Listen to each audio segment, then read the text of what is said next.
Guys, welcome back to my channel. तो आज दोस्तों हम बात करने वाले हैं second chapter basic term of accounts. जैसे कि हमने लास्ट पार्ट में देखा था, कुछ वर्ड देखे थे। जिसने वो वीडियो नहीं देखी, लिंक इसके डिस्क्रिप्शन में मिल जाएगा, वहाँ से आप जाके देख सकते हैं। तो चलिए स्टार्ट करते हैं। फर्स्ट वर्ड आता है हमारा डेप्रीसिएशन। तो डेप्रीसिएशन का मतलब क्या होता है? Fall down in the value of fixed asset कह लो या एसेट कह लो। अब fall down value of fixed asset, asset की वैल्यू में कमी कैसे आती है? अब आप सोच रहे होंगे, जैसे कि आप मान लो मैंने एक आज मशीन खरीदी, उसको मैं क्या करता हूँ 5 ईयर यूज़ करता हूँ, तो क्या होगा, उसकी वैल्यू में क्या होगी, कमी आ जाएगी। जो मैंने स्टार्टिंग में उसका जो प्राइस था और आफ्टर 5 ईयर मैं उसको सेल कर रहा हूँ, तो दोनों के प्राइस में क्या होगा, बहुत डिफरेंस होगा। ये जो वैल्यू कमी हुई उसके यूज़ करने से, इसी को दोस्तों हम क्या कहते हैं, डेप्रीसिएशन। यानी हम क्या करते हैं, डेप्रीसिएशन किस में लगाते हैं, एसेट में। जैसे डेप्रीसिएशन ऑन मशीनरी हो गया, डेप्रीसिएशन ऑन फर्नीचर हो गया, डेप्रीसिएशन ऑन लैंड हो गया। यानी क्या होना है, किसी भी एसेट का जब क्या करते हो आप, यूज़ करते हो दोस्तों, तो क्या होती है, उसकी एसेट की वैल्यू कम हो। तो दोस्तों इसी को क्या कहते हैं हम, डेप्रीसिएशन। नेक्स्ट वर्ड क्या आता है हमारा, एक्सपेंस। क्या आता है, एक्सपेंस। हिंदी में इसको कहते हैं खर्चा। अब खर्चा, जैसे कि हम बिजनेस में छोटे मोटे खर्चे करते रहते हैं, उसी को क्या कहते हैं दोस्तों, expense. Like production of goods, goods के प्रोडक्शन में जो हम खर्चा करते हैं, लाइक रॉ मटेरियल में हो गया, या किसी मजदूर को पे करते हैं, वो सारी क्या हो जाएंगे, एक्सपेंस के अंदर क्या आ जाएंगे, कंसीडर किए जाएंगे। लाइक एग्जाम्पल हो सकते हैं सैलरी, पेमेंट ऑफ सैलरी कह सकते हो, payment of rent, payment of expense, payment of commission etcetera. ये सारे क्या हो जाएंगे, इसके एग्जाम्पल हो गए। नेक्स्ट में मूव करते हैं। नेक्स्ट आता है दोस्तों प्रीपेड एक्सपेंस। जैसे कि अभी मैंने एक्सपेंस बताया यानी खर्चा होना, उसी के आगे एक वर्ड यूज़ कर लिया हमने, प्रीपेड। प्रीपेड मतलब क्या होना, पहले ही पे कर देना, यानी पेड इन एडवांस। यानी क्या कर दिया आपने, ऐसा खर्चा जो कि आपने एडवांस में पे कर दिया है, जितने टाइम पीरियड के लिए आपने पे कर रखा है उस चीज़ पे, अब क्या होगा, आपका हक होगा, यानी वो आपकी संपत्ति होगी। संपत्ति होती है तो दोस्तों वो क्या कहलाती है, हमारी एसेट। इसका एग्जांपल ले सकते हो, प्रीपेड रेंट, प्रीपेड सैलरी। इसका एक एग्जांपल देता हूँ मैं आपको। मान लो राम था, उसने क्या किया, एक होम का रेंट पे करा उसने, कितना, 3 मंथ के लिए। अब राम उस घर का मालिक होगा कितने मंथ के लिए, 3 मंथ के लिए। उसने 3 मंथ तक का क्या कर रखा है, रेंट पे कर रखा है। यानी उसका जो मालिक होगा उसको 3 मंथ तक निकाल नहीं सकता, क्योंकि उसने क्या कर दिया, उसका एडवांस में पे कर दिया। यानी उसका भी यूज़ तो नहीं किया उसने अभी तक, बट जब तक ये यूज़ नहीं कर लेता पूरा, तब तक उसका हक होगा। इसलिए वो उसकी क्या होगी दोस्तों, एसेट होगी। क्या होगी, एसेट। यानी प्रीपेड एक्सपेंस यहाँ से एक हमें पता चलता है क्या होती है, आपकी एसेट होती है, जब तक आप यूज़ नहीं कर लेते। नेक्स्ट क्या आता है आपका, आउटस्टैंडिंग एक्सपेंस। आउटस्टैंडिंग एक्सपेंस कौन सा होता है एक्सपेंस, ऐसा एक्सपेंस जो क्या हो, पे करना बाकी हो, यानी due to pay by the firm to the outsider या एक्सटर्नल पर्सन कह सकते हो आप। यानी क्या करना, आउटस्टैंडिंग एक्सपेंस क्या करना, पे करना बाकी है। ये किसके अंदर कंसीडर की जाएगी, लायबिलिटी के अंदर, क्योंकि एक तरह का ये बर्डन है जो कि फर्म को पे करना होता है किसी आउटसाइडर को। इसका एग्जाम्पल ले सकते हैं, आउटस्टैंडिंग सैलरी हो गई, आउटस्टैंडिंग रेंट हो गया, आउटस्टैंडिंग कमीशन हो गई, एक्सेट्रा। ये किसके एग्जांपल हो जाएंगे, आउटस्टैंडिंग एक्सपेंस के। क्योंकि अगर आपसे पूछ लेता है एग्जांपल बताओ आउटस्टैंडिंग एक्सपेंस के, तो आप बता सकते हो outstanding salary, outstanding rent etcetera. ठीक है, यानी आउटस्टैंडिंग एक्सपेंस कौन सा एक्सपेंस होता है, जो कि पे करना आपको बाकी है। क्या है आपकी वो, लायबिलिटी। नेक्स्ट आता है एक्रूड इनकम। इनकम तो सर हमें पता है क्या होता है, बट एक्रूड इनकम क्या होती है। एक्रूड इनकम दोस्तों वो इनकम होती है जो कि क्या कर लियो आपने, अर्न कर लियो बट रिसीव ना हुई हो।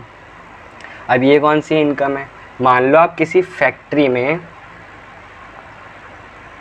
क्या कर रहे हो, 1 मंथ आपने क्या किया, उसमें काम किया है। अब क्या हुआ, एट द एंड मंथ की क्या हुआ, आपको पैसा पे करेगा बॉस। तो बॉस ने बोला कि मेरे पे अभी नहीं है, मैं आपको 2-3 दिन बाद क्या करूँगा, पे कर दूँगा। तब तक के लिए वो जो इनकम थी आपने कमा ली, उस पर आपका हक है, बट आपको स्टिल अभी तक मिली नहीं है। यानी उस पर आपका हक है। हक होता है तो दोस्तों वो क्या बन जाती है, हमारी एसेट। यानी वो क्या है, आपकी एक एसेट होती है। किसके अंदर, एक्रूड इनकम क्या कंसीडर की जाएगी, एसेट। तो income earn but not receive किसके अंदर कंसीडर किया जाएगा, एसेट के अंदर। नेक्स्ट में मूव करते हैं। अगला आता है दोस्तों एडवांस इनकम। एडवांस इनकम जैसे नाम से पता चल रहा है, एडवांस इनकम ऐसी इनकम जो कि मिली हो एडवांस में। ठीक है, इसको किसके अंदर कंसीडर किया जाता है दोस्तों, लायबिलिटी के अंदर। लायबिलिटी कैसे, यहाँ पर एक एग्जांपल लेता हूँ मैं। मान लो रामेश था, वो क्या करता है, एक बेकरी रन करता है, और उसके पास आया मोहन। मोहन ने उसको क्या कर दिया, 1000 रुपये पे कर दिए कैश, की बोला कि मेरे बेटे का बर्थडे है, मैं शाम तक आऊँगा, आप आपसे केक लेने, तो तब तक के लिए आप केक रेडी कर देना। तो उसने क्या कर दिया, सुबह के टाइम ही आके पे कर दिया। अब रामेश ने अभी तक उसको केक नहीं दिया, बट उसको इनकम पहले ही मिल गई है, यानी इनकम रिसीव्ड इन एडवांस, यानी वो एडवांस में पैसे तो मिल गए, बट अभी तक वो इनकम उसने कमाई नहीं है, जब तक वो, या सर्विस उसने अभी तक प्रोवाइड नहीं करी है मोहन को, तब तक के लिए वो क्या कंसीडर की जाएगी, लायबिलिटी, क्योंकि उसने अभी तक उसको ना तो केक दिया है ना तो उसको कोई सर्विस प्रोवाइड करी है, इसलिए वो क्या हो जाएगी, एडवांस इनकम किसके अंदर कंसीडर की जाती है, लायबिलिटी के अंदर। नेक्स्ट आता है दोस्तों रेवेन्यू। रेवेन्यू क्या होता है, इसकी छोटी सी डेफिनेशन देख सकते हैं, total income receive from sale of goods provide service to customer. मतलब क्या हुआ, आप कोई भी सेल करते हो कोई भी आइटम, उससे जो टोटल इनकम आपको रिसीव होती है वो कंसीडर की जाती है रेवेन्यू। उसके अंदर आपका प्रॉफिट प्लस में एक्सपेंस दोनों क्या होता है, इंक्लूड होता है। एग्जांपल से समझते हैं, मान लो एक पेन था, उसकी कॉस्ट थी 10 रुपये, यानी उसको बनाने में आपका खर्चा होता था 10 रुपये, बट आप उसको, उसका सेल प्राइस क्या है, आप उसको कितने में सेल करते हैं, 15 रुपये, यानी जो 15 रुपये एक पेन को बेचकर मिल रहा है, यानी 15 रुपये क्या कंसीडर किया जाता है, रेवेन्यू, यानी total income receive from sale is called revenue. Next में मूव करते हैं इनकम। इनकम क्या होता है, अभी हमने समझा, एक्सपेंस क्या होता है, खर्चा होता है जो डेली रूटीन में करते हैं। रेवेन्यू क्या होती है, total income receive from sale. Income क्या होता है, it is the difference between revenue and expense, यानी एक रिलेशन यहाँ से निकल के आता है, फॉर्मूला बन के आता है यहाँ से क्या, कि इनकम बराबर क्या होता है, रेवेन्यू माइनस एक्सपेंस। यानी आप बोल सकते हो कि रेवेन्यू में से एक्सपेंस माइनस कर दो तो आपको मिल जाएगी इनकम कह सकते हो, या आप इसको प्रॉफिट भी कह सकते हो। अगर ये वाला मैं एग्जांपल लूँ तो इनकम अगर यहाँ से मैं निकालूँ तो टोटल इनकम कितनी हुई मेरी 15, और उसकी कॉस्ट 10, यानी 5 रुपये क्या निकल के आई मेरी इनकम पर पेन पे, यानी वो आपका एक प्रॉफिट भी कंसिडर कर सकते हो, एज अ इनकम भी कंसीडर कर सकते हो। नेक्स्ट में मूव करते हैं। नेक्स्ट दोस्तों आता है हमारा रिसीप्ट्स। ये रिसीप्ट्स क्या होता है सर, रिसीप्ट्स बेटा क्या होता है, ऐसा अमाउंट जो कि मिल गया हो या मिलना बाकी हो, कहाँ से, सेल ऑफ गुड्स, या प्रोवाइड कर रहे हो आप किसी को सर्विस, वहाँ से जो भी आपको मिलता है इनकम, या मिल चुकी है या मिलना बाकी है, दोनों कैसे कंसीडर की जाएगी, रिसीप्ट्स के अंदर। इसके 2 टाइप होते हैं बेटा। पहला टाइप आता है कैपिटल रिसिप्ट। कैपिटल रिसिप्ट कौन सा होता है, वो रिसिप्ट होता है जहाँ पर आप क्या करते हो, सेल ऑफ असेट, यानी क्या कर रहे हो आप, असेट को बेचकर क्या कर रहे हो, इनकम अर्न कर रहे हो। क्योंकि हमें पता है जो असेट होती है उसको हम डेली बेसिस पे सेल नहीं कर सकते, हम क्या करते हैं, गुड्स को सेल करते हैं डेली बेसिस पे। और एक और इसमें अच्छी से एक चीज़ बताने वाला हूँ, मैं आपको बता देता हूँ पहले ही, असेट और गुड्स दोनों में डिफरेंस होता है। मान लो एक फर्नीचर की शॉप है, उसमें क्या हो रही होंगी, मशीन्स यूज़ हो रही होंगी बहुत सारी, और एक लैंड पे बनी होगी मशीन, वो फैक्ट्री हमारी फर्नीचर की। फर्नीचर के अंदर हमारी चेयर हो जाएगी, हमारा टेबल हो जाएगा, ये सारे गुड्स के अंदर आ जाएंगे। यानी फर्नीचर के अंदर जो बिजनेस था उसके लिए जो चेयर, उसके लिए टेबल, जो क्या कर रहा है वो सेल करके क्या करता है, अपनी इनकम अर्न करता है, वो एज अ गुड किया जाएगा, जो कि वो बेच के प्रॉफिट अर्न कर रहा है। और जिसका यूज़ कर रहा है वो अपने बिजनेस के अंदर, लाइक मशीन हो गया, लैंड हो गया, या कंप्यूटर्स मान लो, ये सारी किसके अंदर कंसीडर की जाएगी, असेट। आई होप आपको समझ आएगा दोनों में डिफरेंस। असेट क्या होती है किसी बिजनेस के लिए, और गुड्स क्या होती है। गुड्स वो होती है जिसको वो बेच के क्या कर रहा हो, प्रॉफिट अर्न कर रहा हो। असेट क्या होती है, वो जो प्रोडक्शन में यूज़ हो रही होती है मशीन्स, गुड्स के, क्या कंसीडर की जाती हैं, असेट। तो कैपिटल रिसिप्ट कौन सी रिसिप्ट होती है, जिसमें आप क्या करते हो, सेल ऑफ असेट, यानी सेल कर रहे हो असेट की, मशीन हो गया, फर्नीचर हो गया, बिल्डिंग हो गया, एक्सेट्रा।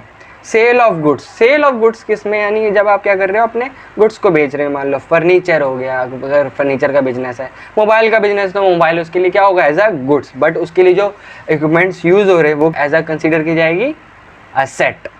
तो ये था हमारा दोस्तों कैपिटल रिसिप्ट और रेवेन्यू रिसिप्ट। नेक्स्ट में मूव करते हैं। नेक्स्ट आता है दोस्तों expenditure. It is the amount spend for acquiring assets और गुड्स। मतलब क्या हुआ, असेट को बढ़ाने और गुड्स को बढ़ाने या खरीदने में जो भी खर्चा होता है वो दोस्तों क्या कंसीडर किया जाता है एक्सपेंडिचर। ये दोस्तों एक्सपेंस नहीं होता, ध्यान रखने वाले, ध्यान रखना, ठीक है।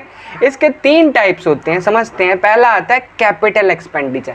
कैपिटल एक्सपेंडिचर कौन सा होता है? जब क्या कर रहे हो आप, बड़े बड़े ह्यूज एक्सपेंस होते हैं। लाइक जब आप मान लो कोई असेट खरीद रहे हो, या कोई लैंड खरीद रहे हो, या कोई बिल्डिंग खरीद रहे हो, या कोई आप फर्नीचर खरीद रहे हो, वो क्या होगा, बड़ा बड़ा खर्चा हो जाएगा। यानी परचेज ऑफ असेट जब आप कर रहे हो तो वो क्या कंसीडर किया जाएगा, आपका कैपिटल एक्सपेंडिचर। तो ये दोस्तों क्या कंसीडर किया जाएगा, आपका कैपिटल एक्सपेंडिचर। नेक्स्ट आता है रेवेन्यू एक्सपेंडिचर। रेवेन्यू एक्सपेंडिचर क्या होता है? जब आप क्या करते हो, गुड्स और सर्विस पे एक्सपेंस करते हो या खर्चा कर रहे होते हो। यहाँ पर हमारा जो खर्चा होता है कैपिटल एक्सपेंडिचर के कंपेयर में कम होता है, यानी क्योंकि हम गुड्स पे कम खर्चा कर रहे होते हैं कंपेयर टू कैपिटल एक्सपेंडिचर। तो रेवेन्यू एक्सपेंडिचर कौन सा एक्सपेंडिचर होता है? जब पर आप गुड्स और सर्विस पे छोटा मोटा खर्चा करते हैं। एक आता है दोस्तों डेफर्ड रेवेन्यू एक्सपेंडिचर। कई बार ये पेपर में भी पूछ लेता है, ये इंपॉर्टेंट भी कह सकते हो आप, ठीक है। डेफर्ड रेवेन्यू एक्सपेंडिचर क्या होता है? डेफर्ड का मतलब होता है दोस्तों बांटना। क्या मतलब होता है? बांटना, यानी क्या करना, एक्सपेंस को बांट देना। एग्जाम्पल मान लो मैंने शाहरुख खान से अपना एडवर्टीजमेंट करवाया, यानी उसको मैंने 5 लाख रुपए पे करे। अगर दोस्तों मैंने ये 5 लाख रुपए क्या कर दिए, इसी ईयर की बैलेंस शीट के अंदर क्या कर दिया, शो कर दिया, तो मेरा एक्सपेंस क्या आ रहा होगा दोस्तों, खर्चा ज़्यादा आ रहा होगा कंपेयर टू प्रॉफिट। तो मेरे को एट द एंड जब मैं अपना प्रॉफिट कैलकुलेट कर रहा हूँ तो क्या निकलेगा, मेरा लॉस। उससे बचने के लिए मैं क्या करूँगा, इस 5 लाख को क्या कर दूँगा, अलग अलग ईयर में, मान लो 5 ईयर में मैंने क्या कर दिया, 1-1 लाख रुपए डिवाइड कर दिया। क्योंकि मेरे को पता है जो एडवर्टीजमेंट का बेनिफिट होता है मेरे को सालों साल मिलता है, उसको एक बार में मैं कंज्यूम नहीं कर सकता। यानी यहाँ पर खर्चा तो आपने एक बार किया है, बट उसका कंजम्पशन आप 1 ईयर में नहीं कर सकते, इसलिए क्या कर देते हैं, उसको डेफर्ड कर देते हैं, यानी बांट देते हैं। वो एडवर्टीजमेंट होता है जिसको क्या कर देते हैं, आप अलग अलग बांट देते हो ईयर में अपने एक्सपेंस को कम करने के लिए। अगर मैं अलग अलग डिवाइड करता हूँ पर ईयर मेरे को क्या शो कर रहा होगा, 1 लाख का एक्सपेंस, जो कि मेरे बैलेंस शीट में इजीली कवर कर सकता है। जैसे कि हमने एक बात करा था विंडो ड्रेसिंग, याद हो तो वो वीडियो जिसने नहीं देखी है, लिंक इसके डिस्क्रिप्शन में मिल जाएगा, वहाँ से आप जाके देख सकते हैं, ठीक है। नेक्स्ट में मूव करते दोस्तों, अगला वर्ड आता है आपका डिस्काउंट।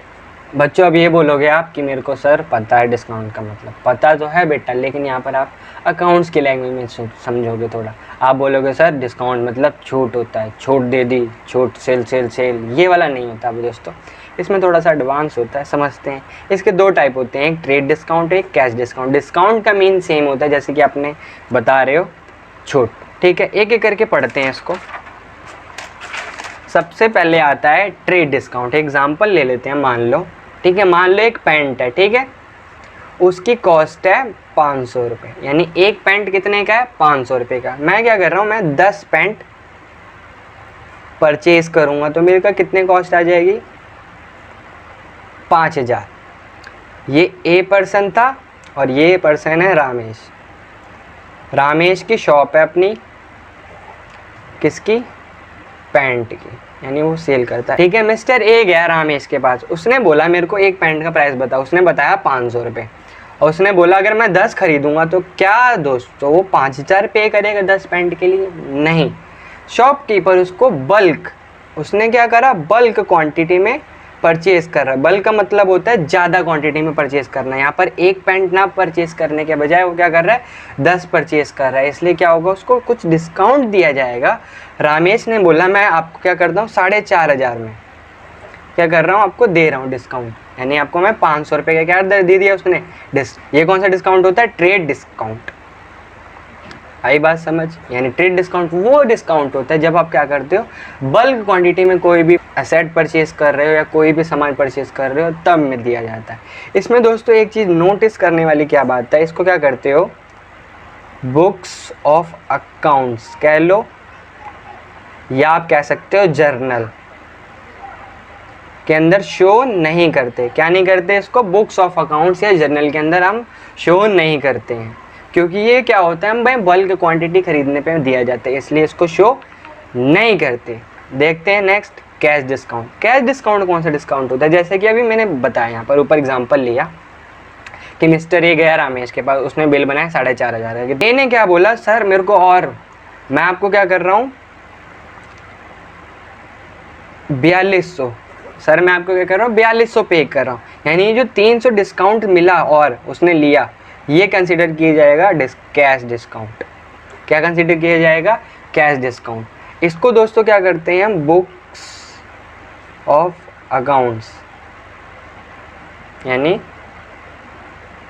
जर्नल पे क्या करते हैं हम, शो करते हैं, इसको शो करते हैं कैश डिस्काउंट को, और ट्रेड डिस्काउंट को नहीं। कभी कभार आपसे कंपैरिजन पूछ लेते तो आप बता सकते हैं ट्रेड डिस्काउंट कौन सा होता है, कैश डिस्काउंट। ये था हमारा दोस्तों second chapter basic term of accounts. Next video में मिलते हैं। I hope you like it. Take care, bye bye.